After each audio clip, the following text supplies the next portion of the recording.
That's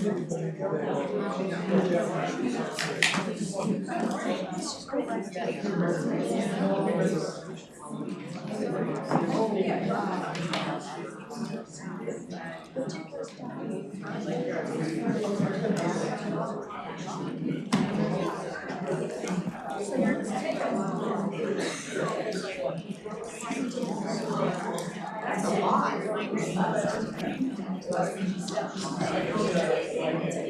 My mother's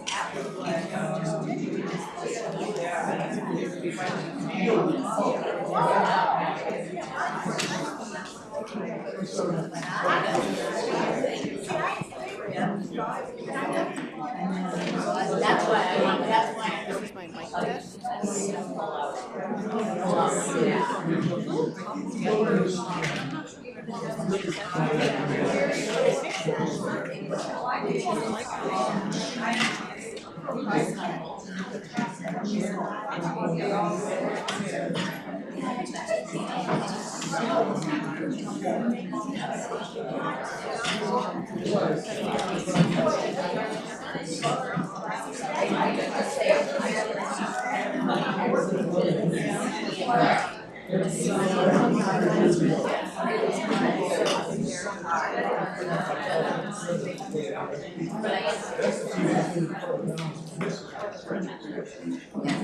Is everybody here? Yes.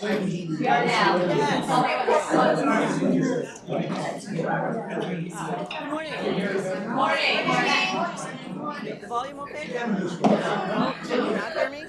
It needs to go down? It needs to go up. I think that's about as loud as it can go, but I'll try and speak a little louder because I can. Okay, my name is Margo Burns, and my background is I was the project manager and an associate editor of Records of the Salem Witch-Hunt. Came out in 2009. I've got good cred as being a Salem Witchcraft expert, but if you notice, there's something a little different up here. How many people have actually heard some version of the story that the girls had somehow had moldy bread or something to explain their thing? Oh, wow. Well, this lecture will show you how you know that. Because as an historian, I really like to see how do we know what we know. And there's so many things that you can say, well, that did happen or it didn't. And I always say, let's look for the source. So that's what I did with this. So anybody here a Salem expert? I see some up there, yes. Because this is usually what you get. Yeah.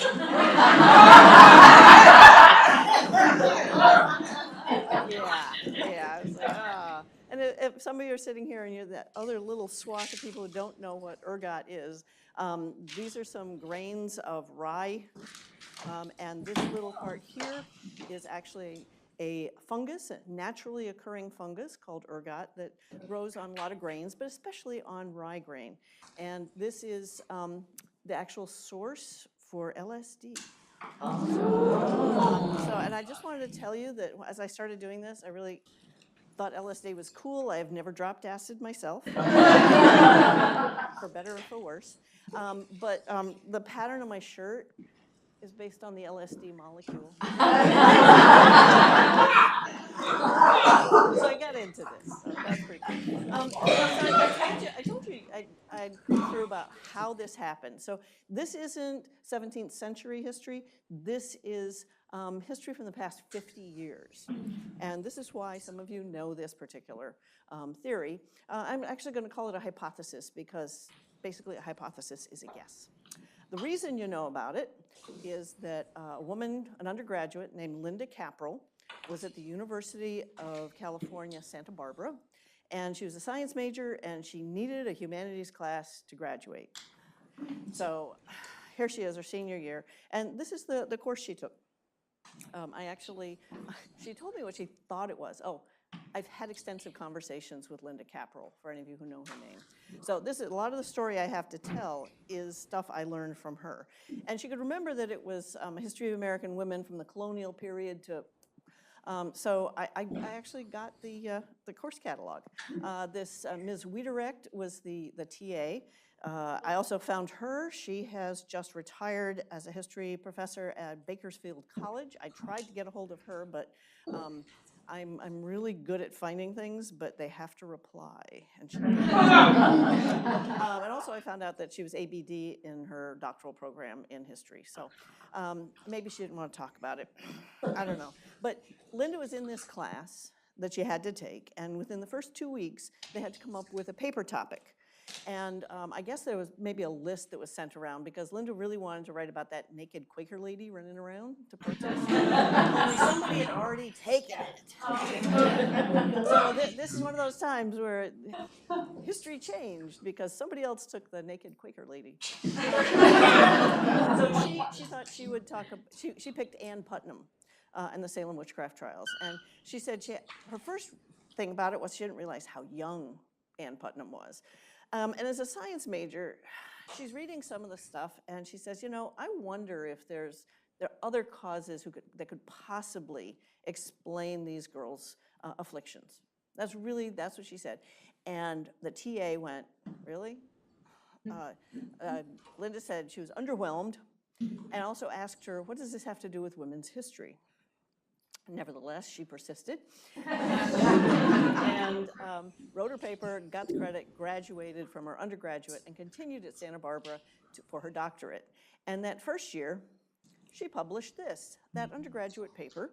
Science Magazine actually printed it. At the time, she was given no encouragement, actually told, oh, they'll never print it. And she told me she thought it was an act of naivete that she could actually get it published. And she did. It was in the April 2nd, 1976 issue of Science Magazine. And I'd like to go to her to explain it. This is a clip of her in 1980 when she was on Leonard Nimoy's show In Search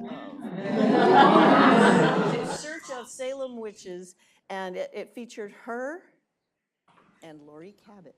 A lot more Laurie Cabot and her coven. But this is Linnda herself talking about what this is. I may have an audio problem if it doesn't come. There she is. If the audio doesn't come up right away, I will. Okay, wait a minute. I think that the original causes of the girls' behavior, and this behavior was what started the crisis, was eating contaminated bread. And that the bread is contaminated with a parasitic fungus known as ergot. Ergot is a fungus which grows on grain, most especially on rye, and it has a number of potent pharmacologic agents in it, especially one called isoergine, from which LSD is derived. The symptoms that are alluded to in the trial records are pinpricking, choking, disorderly behavior, convulsions, hallucinations. These are all the kinds of symptoms that you would expect from convulsive ergotism. Okay, that's pretty good. Sounds good. Sounds good. So one thing she did was she actually did look at primary sources. I went through the sources she cites in her article, and I pulled them off my shelves. I have a lot more books on it because of Boyer and Nissenbaum started publishing things in the early 70s. There was a lot more interest in the Salem Witchcraft trials. But this is about what she did have. I picked it from her sources. And except for the Boyer, Nissenbaum, Marion Starkey, and Chadwick Hansen, everything else is a primary source. So she went to look at those things. She also, in knowing Boyer Nissenbaum's book, Salem Possessed, which had come out in '73, she was familiar with the map. And she actually includes this map in her paper. And unlike everybody else who concentrates on that north-south line, the divide between the accusers on the west side and the accused in the east side, she focused on the river that ran through it. And she noticed that a lot of the accuser marks in this lived on farms near this river. And what she knew about ergot is it needed a moist area to be able to thrive. So this seemed to suggest, well, there's a moist area for fields. You could have ergot. She also needed a particular climate for it to thrive, and she looked through the diary of Samuel Sewall and found some instances where it was hot and also rainy. So she put those things together. She also was familiar with probably this particular book, which came out in '68. She claimed that she thought it was in Life magazine, but this is the Life magazine story about it from 1951. There was a French village called Pont Saint-Esprit, and there was an outbreak of ergotism there. It affected over 250 people and included 4 deaths. So with that book coming out, this was something she knew and put those things together to make her article.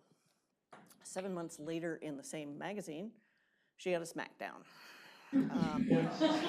Nicholas Spanis and his graduate student, Jack Gottlieb, 7 months after this thing has been published, just lambasted it, left and right. And anybody who has been an expert in Salem probably knows a lot of these particular things because they basically said the symptoms don't match between ergot poisoning and what the girls were doing. Why didn't more people get it in the same household? You know, you'd have one person in the household who's having symptoms. Why didn't more people have the symptoms? Because they were eating the same bread.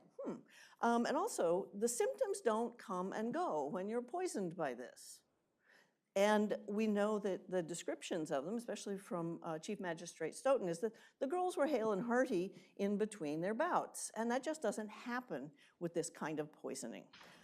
The other part is these hallucinations, things don't go in sync because we have accounts of several of the girls all at the same time having these symptoms. Another thing they brought up is that you don't really get this unless you have a vitamin A deficiency.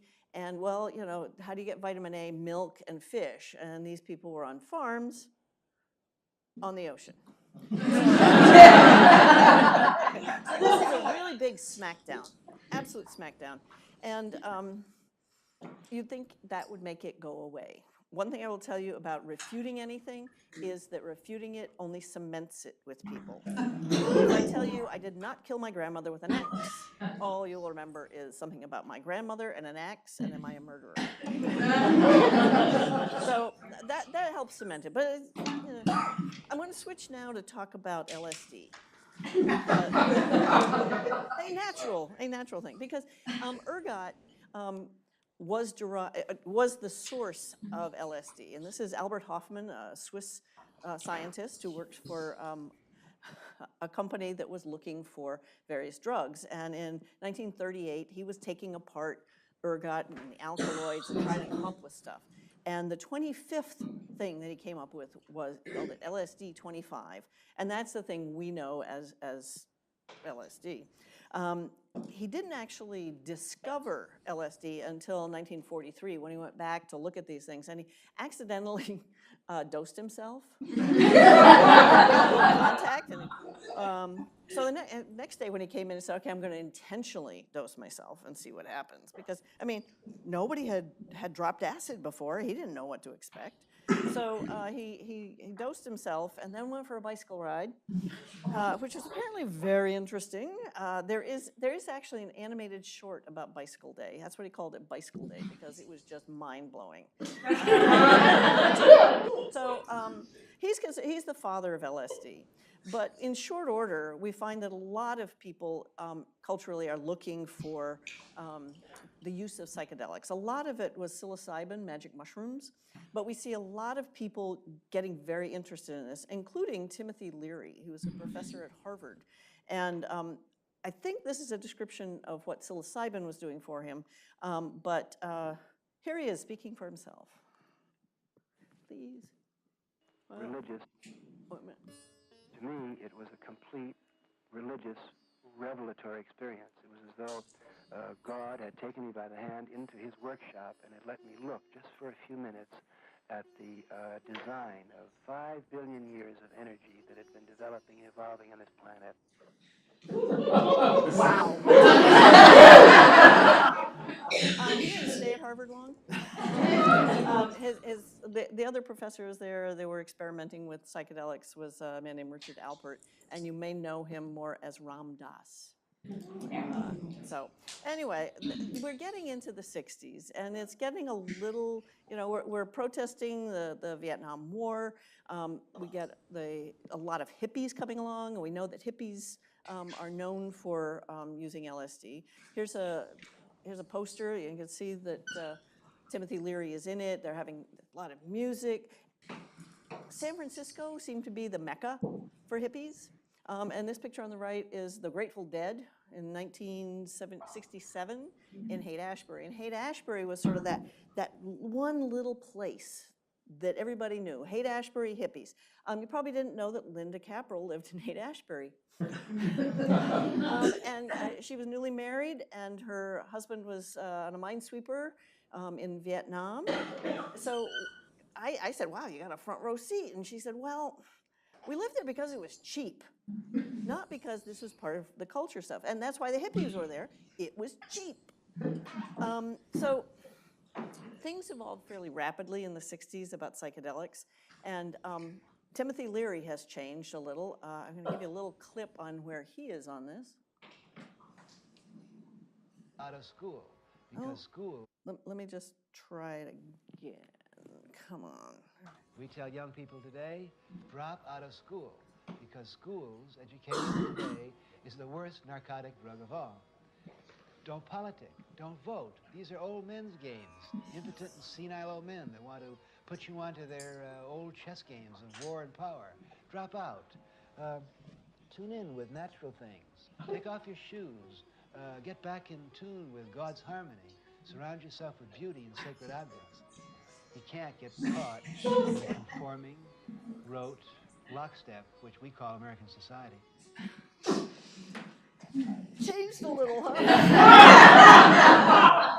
But we're getting into those hippie times, and it wasn't just the Grateful Dead and some of our American groups. If we go across the pond, John Lennon was having his Tibetan Book of the Dead era. I'm going to give you just a little teeny clip from Tomorrow Never Knows. It was on the Revolver album in 1966.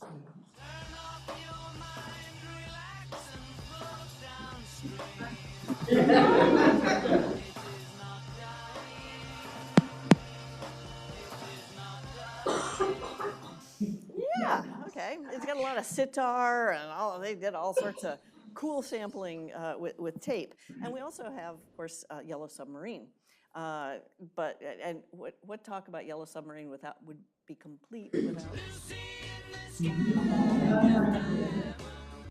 Okay, and John Lennon and Yoko went on Dick Cavett to say, no, Lucy in the Sky, not about LSD. Okay. Now, one of the artists who was approached to actually do Yellow Submarine was Peter Max. He was too busy. He is still producing art. Some of it is kind of derivative, but at that point, he was sort of this psychedelic artist. Everything was bright colors, fabulous stuff. And he even made it on Life magazine cover. So what's that, in '69. So this is sort of the artistic, hippy-dippy, wow, LSD is groovy cool. But we're also starting to see it come into the mainstream media, where it's Time, Life, Newsweek, because there was a great deal of curiosity about what was going on with LSD. So, how come you know about this? How come you know about this? These guys. These guys are science editors for major newspapers. Edelson was at the Daily News, but Wilford and Goshko were at New York Times and the Washington Post. There's also somebody here in Boston at Boston Globe, but I couldn't find a picture of him. And then there was another fellow who was writing for UPI who also did things. But these are the articles that made the front. Oh, this one was in the Daily News, All hams on rye. Then here we go out to the Washington Post a few days later. Salem Witch-Hunt, just a bad LSD trip. New York Times, Salem Witch-Hunt in 1692 linked to LSD-like agent. Boston Globe, it was a bad trip in Salem. And then there was this enterprising reporter who thought, maybe I should find out what historians actually think. And he contacted Stephen Nissenbaum of Boyer Nissenbaum. And he sort of went, well, you would think that we'd have more information. You'd think it would happen more frequently. And he sort of, he didn't do a smackdown, But this also went out. And reason you know these things, it wasn't just that they were in those papers. The way things went viral in 1976 were wire services. And all of these stories went onto the wire services.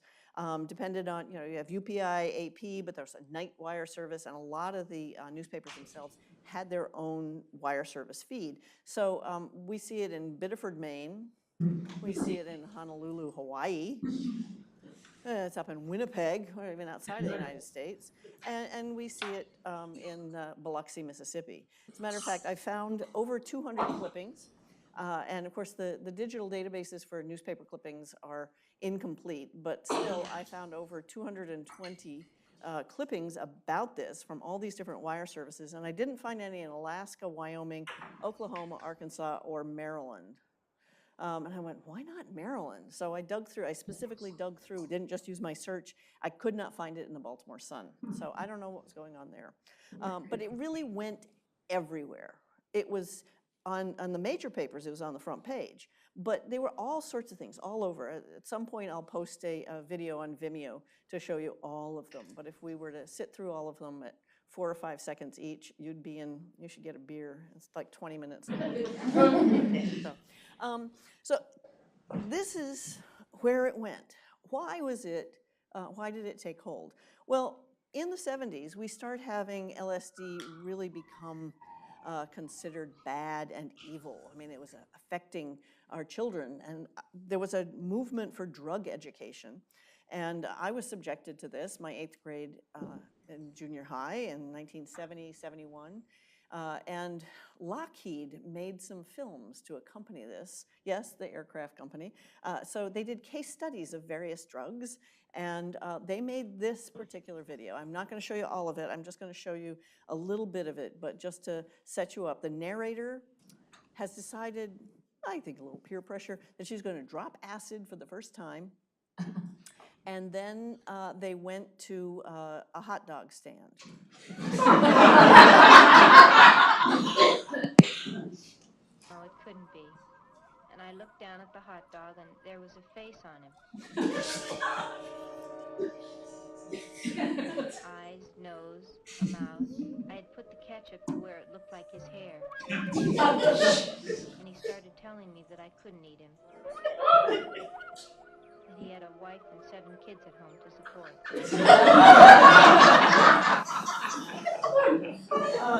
That didn't convince me not to take LSD, but when I found it recently on YouTube, I just had to give you a little of that. So we're starting to see the demonification of LSD because it has gone out of the hippie realm into the general public. Around the early 70s, we're starting to see that in cases like the trials of the Manson family. And there was talk about them taking LSD, at least Linda Kasabian. And also the Patty Hearst trial. She had been kidnapped by the Symbionese Liberation Army and appeared in a bank robbery and was arrested and convicted. And one of her defense things was to say, no, they were trying to brainwash me, they gave me LSD. Didn't work, she was convicted on March 20th, 1976, about a week before Linda's article hit. In the 75 and 76, we had a lot of government inquiry into the CIA. In 1975, Nelson Rockefeller prepared a report for President Gerald Ford, and this is about the CIA's activities in the United States. And here's a little bit. They infiltrated area groups and gave out LSD. They were doing a lot of experimentation with it for mind control and brainwashing. And they would, the accounts I see of this is they're dosing each other, dropping it in somebody else's coffee, and it sounded very much like a fraternity. But they were trying to experiment with it to see what it could do because they're spies. Well, about a month after this report, which really laid bare what the CIA was doing, one family said, hey, wait a minute. Our dad was in the CIA, and he committed suicide in 1953 after he was dosed. And they learned that 9 days after their husband, father, had been dosed with this, he went out the 13th floor window at the Statler Hotel in New York. So here he is, supposedly committed suicide. If you watch this show on Netflix, which was his son, who was just sort of held on to this for all these years, the theory is more that it was a wet works job and a couple of CIA agents threw him out the window. But for the purposes of the 1970s, they saw LSD as the cause of him committing suicide. In 76, coming out in April of 76, there was a church committee. Church is not like religion, a senator from Idaho. And this was big guns, and the New York Times broke the story. They also published a whole lot of excerpts from it. And a lot of them reveal that they were testing unwitting human subjects. They were surreptitiously administering LSD to unwitting subjects. And also, it wasn't just the CIA, it was the military, and they were trying to conceal their use of LSD. Yeah. So here they are. The Army is finally admitting they're doing this.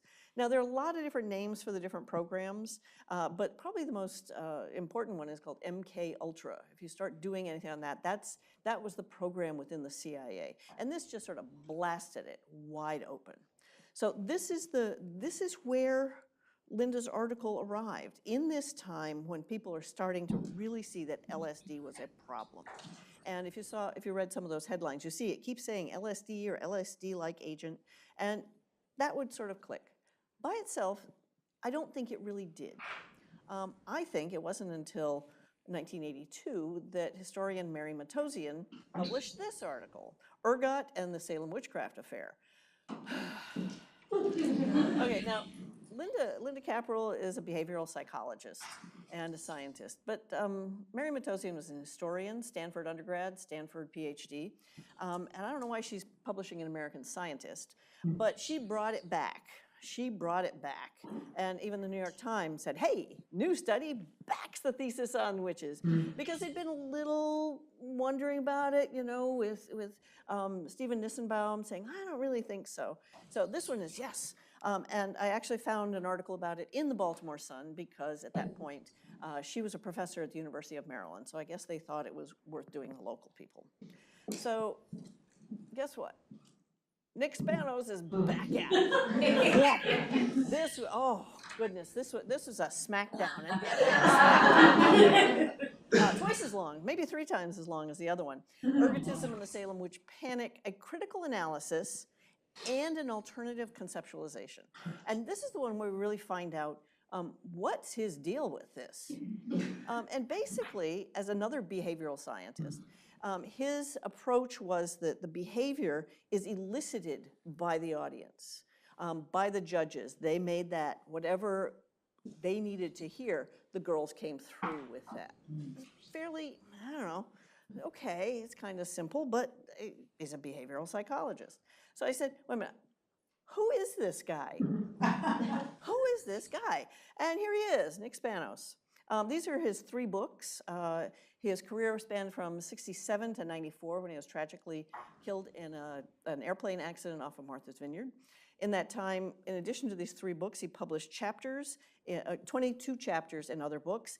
And to me, this sounds like a lot. He published 213 articles, which if you take that, divide that by 27 years, that sounds like he was doing 8 or 9 a year.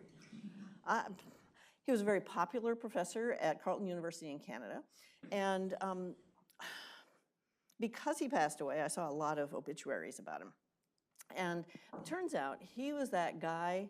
They've had a conversation with him and said, hey, maybe we get together and maybe write something. The next morning, he'd have a draft. She might go home and have dinner with her wife and, you know, watch the Red Sox. No, he just came right back and he had a draft.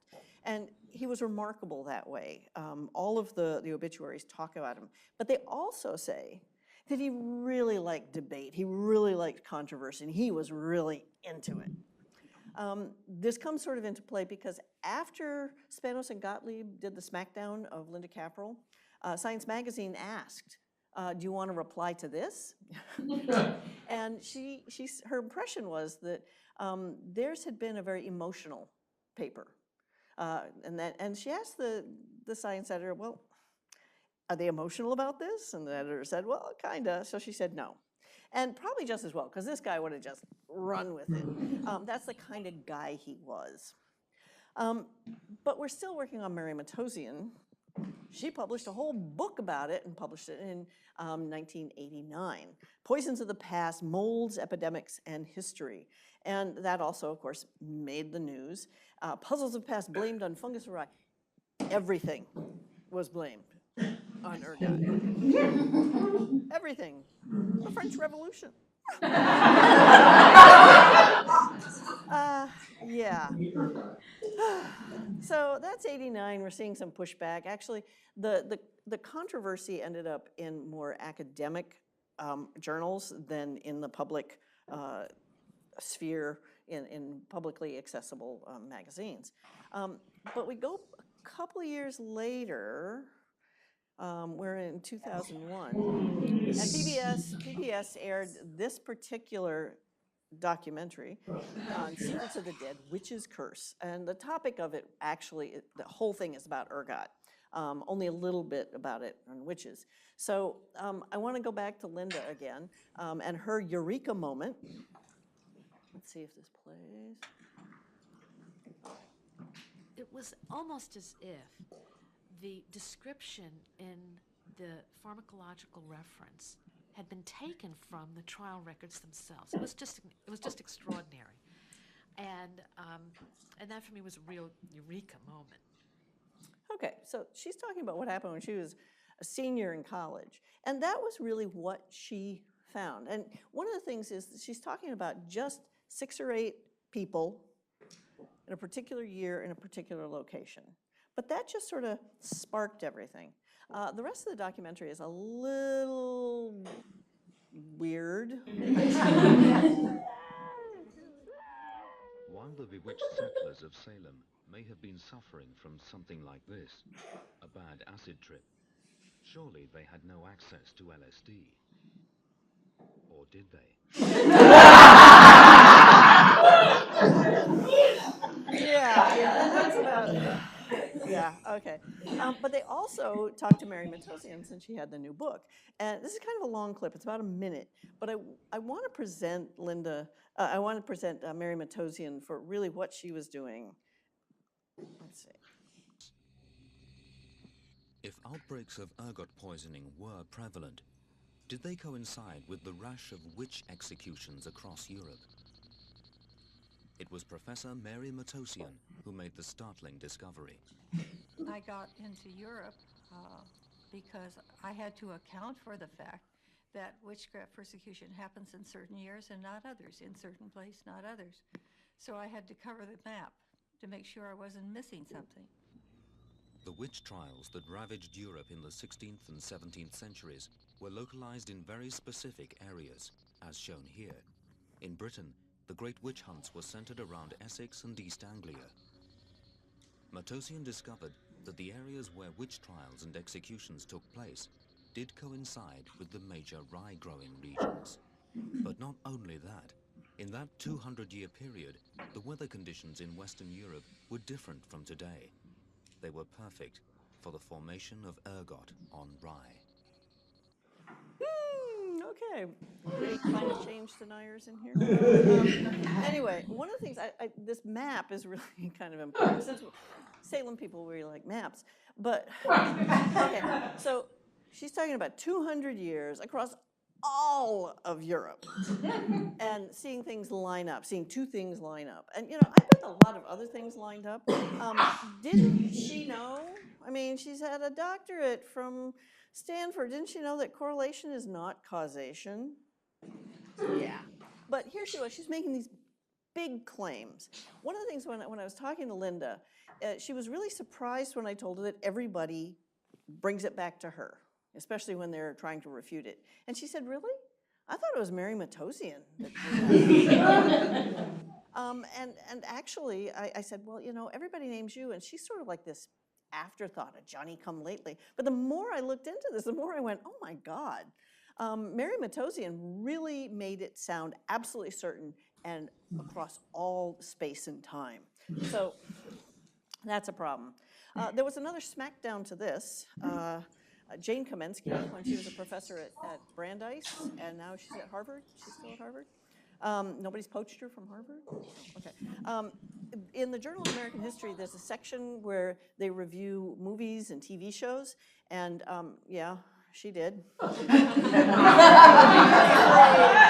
Ergot theory of the Salem witch trials is back. Now, I didn't really intend to read a whole lot to you, but she's just amazing.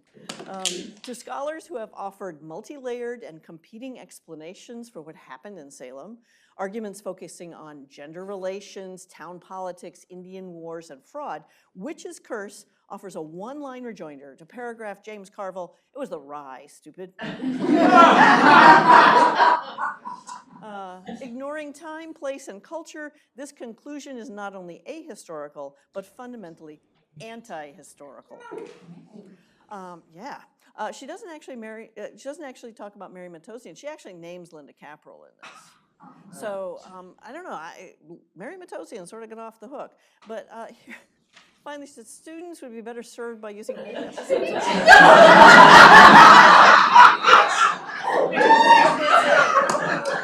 than by viewing this drivel. If any of you read her her article about Stacy Schiff's book, The Witches, it was in the New York Times. Yeah, she has this wit about her and just really gets to the bone. So this drivel, some teacher didn't see it as drivel. I found this little video worksheet at a teacher site for $2, so I bought it. And this worksheet is to go along, and the students have the worksheet while they watch the video, the drivel. And it includes the first question: why do you think witches were so feared throughout history? And they get 2 little teeny lines. There's a true-false question: if one was accused of witchcraft, there was little one could do to prove his or her innocence. True or false? True? False? Yeah. Okay.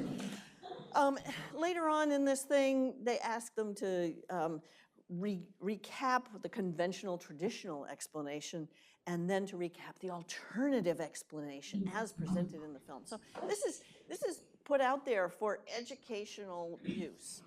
They clearly missed the memo from Jane Kamensky. We're also starting to see this use of a medical explanation for witchcraft trials popping up in a lot of different places. The first one on encephalitis from Lori Wynn Carlson, but also I've seen Lyme disease that caused witchcraft trials, and Huntington's disease was responsible.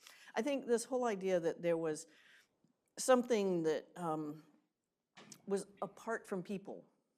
Nobody actually made these decisions. You know, it was the rye stupid, but there's something else going on.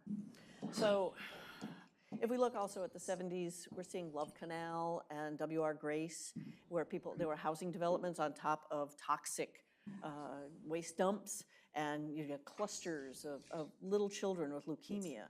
So there was this whole idea that there's something in the environment, something biological, could actually affect you. Now, as time's gone by, it's appeared a lot online, and I looked at a whole lot of things, and I decided I'd show you a page from the Encyclopedia Britannica's website, how rye bed may have caused the Salem witch trials. Oh my God. There's a lot of stuff out there, and a lot of them will say may have a question mark, but you know, if I ask you a question, you're gonna remember the content words. You're not gonna look at that modal that says may, might, could have. And it's out there. It's just out there. It's pervasive. When I ask people how they heard about this, they will sometimes come and say, I heard about it in college. It was in my textbook. My professor told me they were eating magic mushrooms. So I decided I'd look and see what I could find for textbooks. And I found a lot of them, but I've just picked a couple of them. Microbes and Society, they have a whole thing, the work of the devil.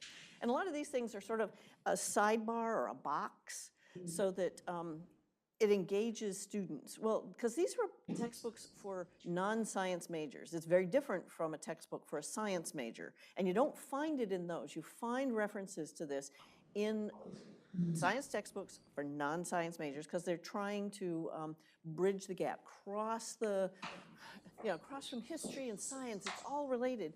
But Then I got this quote in the middle of it. Maybe ergot poisoning did play some role, and hey, not bad for an undergraduate history paper.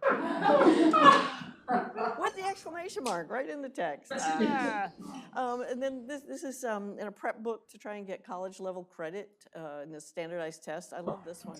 If the village doctor had only known about ergot poisoning, then this tragedy could have been avoided. Okay. Then there's this biology textbook from 2015. These are all in the 2010s. And this, the top author, Simon, is Eric Simon. He's a biology professor at New England College. He's Harvard graduate, sharp guy. And a friend of mine had this textbook for her science class, and she said, oh, it's in there.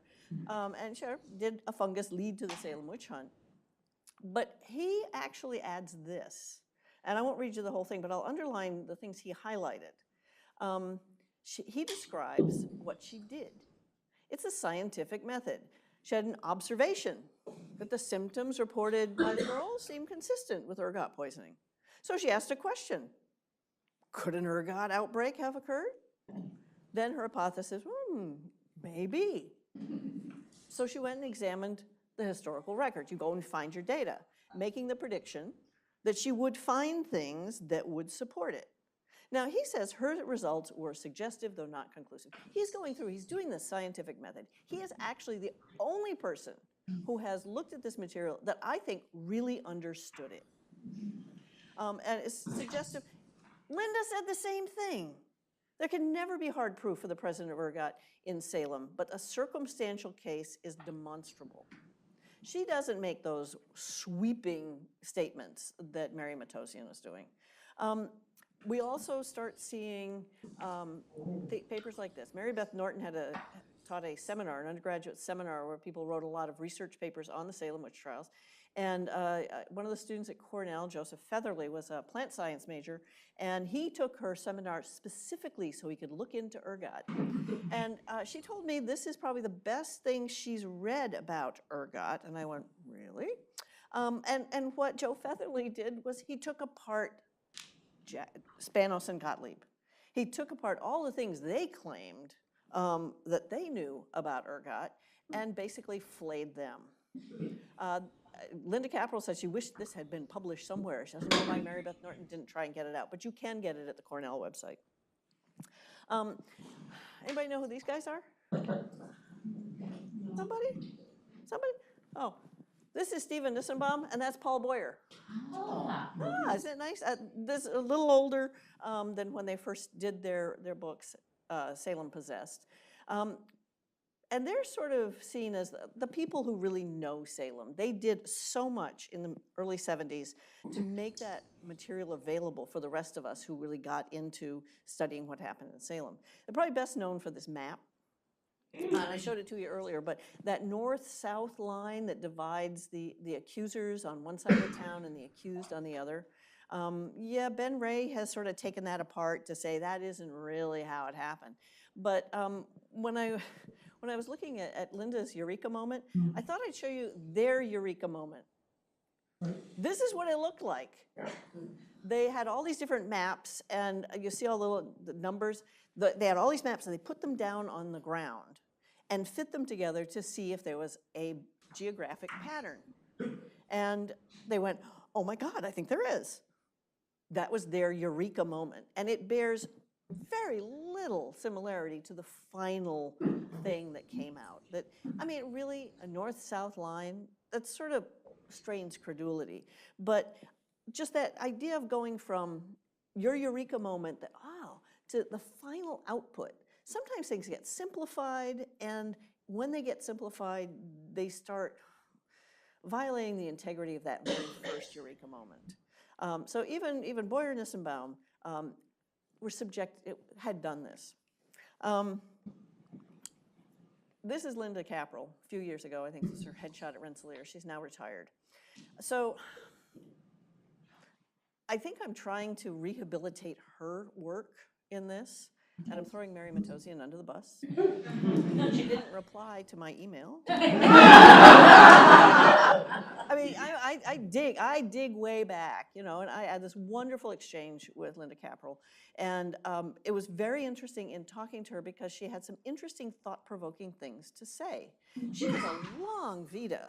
The Salem one and Ergot is the very top of it, but she has a long, very successful career. And we had a wonderful exchange of emails.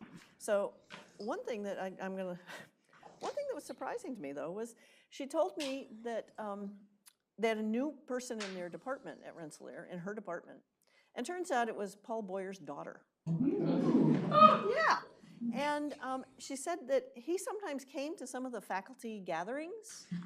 And at one of these gatherings, according to her, he told her he was the anonymous reader for her paper in Science Magazine. And she only remembers a couple little teeny things needed changing. I'm going, whoa.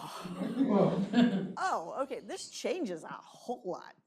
So I will leave you with one more little piece.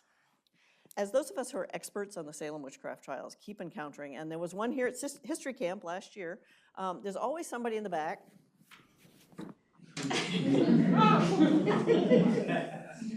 And you see the hand go up, and you go, oh, I get it, okay. Well, I heard, and you're just waiting for it. You're just waiting for it, and the girls ate some moldy bread or something. And in the session last year, I think it was in Marilyn Roach's section, several of us just sort of turned and went.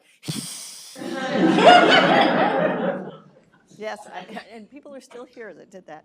I find that's not productive, because if somebody comes to an historical event with some interesting little tidbit and trying to give them a smackdown, do you really want to be Nick Spanos? Do you really want to be Jane Kamensky when somebody has expressed some kind of interest in this? And even if you believe it's wrong-headed or whatever, instead of going, I recommend that you start the conversation from there and say, interesting, you should mention that. And then I hope I've given you a whole lot of information and things that you can think about, that you can continue that conversation with somebody who has encountered this myth, this hypothesis, and have a good conversation about what history actually is. So thank you, and I'll take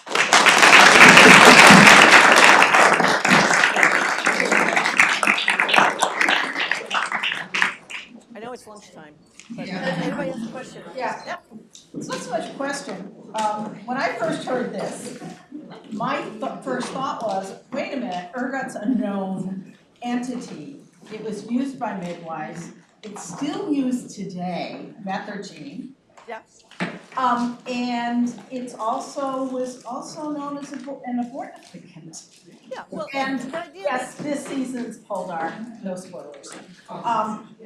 Anyone who saw the old Poldar knows that Ergot comes up if Ergot's going to be used by a character.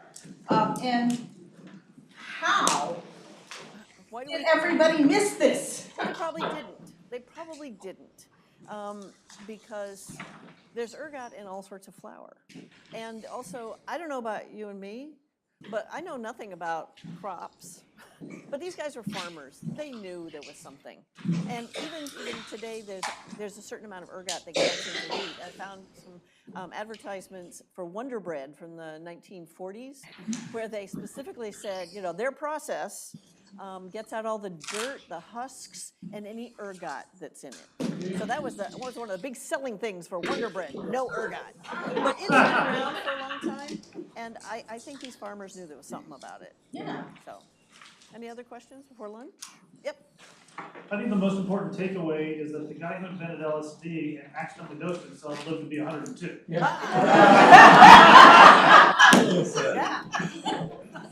But also, one quick thing.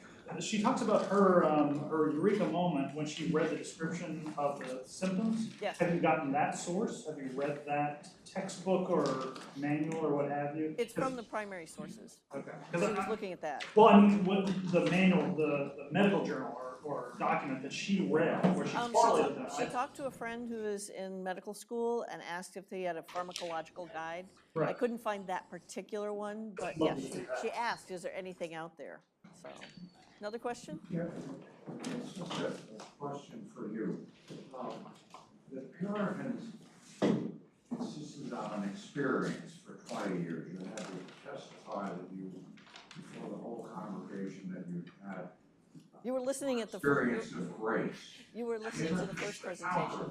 If people can have a personal experience of knowing Jesus, wouldn't you expect to see people who say, well, I have a personal experience of the devil? Yes, and we had that in Lori's thing. She was talking about some people following the devil. But that's talking about the 17th century. And a lot of people don't actually read history.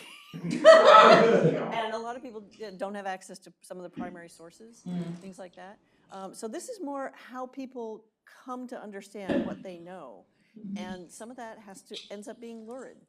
And what is connected to their lives in the now. Most of these, I'd say, misinterpretations of the facts usually come from the lens from where people are coming from. So most people in the 20th century would have no idea about what was actually going on in the 17th century Puritan mind. Any other questions? Because it's lunchtime. Yeah. Thank you very much.